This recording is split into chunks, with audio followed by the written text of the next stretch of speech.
Chapter 9 by Lindsay Moore. There had to be a helicopter pad up on the roof. I ran, scrambling up the stairs as fast as I could. The stairs spiraled upward like a great twisting tornado. Do you mean the lolly, Lindsay? I don't know. I was out of breath by the time... That's not a lolly. I was out of breath by the time I reached the top. There was a hatch in the ceiling and I yanked it open and crawled out onto the roof. The helicopter's blades were whirring. Time was of the essence. Every second counted. I took a deep breath and began running towards the helicopter. I felt the tablecloth I'd shoved down the back of my trousers start to slip. It slid down one trouser leg, emerging from the bottom like a snake and coiling around my foot. I tripped, falling flat on my face. "You all right?"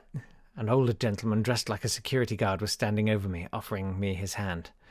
I knew that I needed to get to that helicopter, but first I'd need new trousers. I'd only keep tripping and falling over mine, and they were very smelly. It was time for the old switcheroo.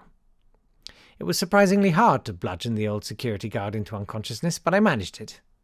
I discarded my own filthy trousers and took his khakis. I felt bad about leaving him unconscious and nude from the waist down.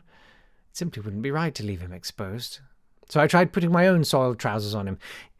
In hindsight, I could have just draped the garment over him. I knelt, sweating and cursing as I tried to jam his frail old man legs into my filthy trousers. Eventually I got the trousers onto him, though, and was just doing up the zipper when I remembered the helicopter. I looked up in time to see it take off. I grabbed my garlic from the pocket of my former trousers and ran after it, waving my arms and screaming, "Come back! Come back! I'm supposed to escape with you!" "You'll never escape me!" I whirled around in time to see Brinsley dear love.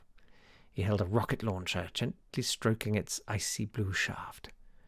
He hefted it onto his shoulder, grunting with exertion, and aimed it at the helicopter. I watched in horror as he pulled the trigger. The helicopter was quickly engulfed in flames. The anguished screams that emitted from it were brief, yet will haunt my nightmares. I watched the horrifying conflagration, suddenly feeling very hungry for pulled pork. Man, this is dark! "You're mine," hissed Brinsley. He tossed the spent rocket launcher aside like a used prophylactic. Come on. He towered over me. Apparently he had redonned his platform boots. I quivered like a wounded animal. "You won't escape me," continued Brinsley. "No one will.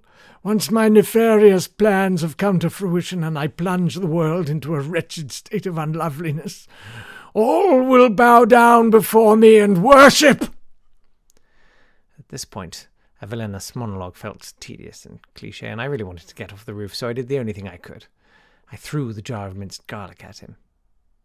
It exploded as soon as it hit him, spraying his face with frothy white chunks. Brinsley shrieked, wiping the foul fluid from his eyes. It dribbled down his chin, pooling at his throat and looking like a clutch of pearls. I fled, scrambling down the hatch. I'd missed the chopper, but I could still find and rescue the kidnapped scientists.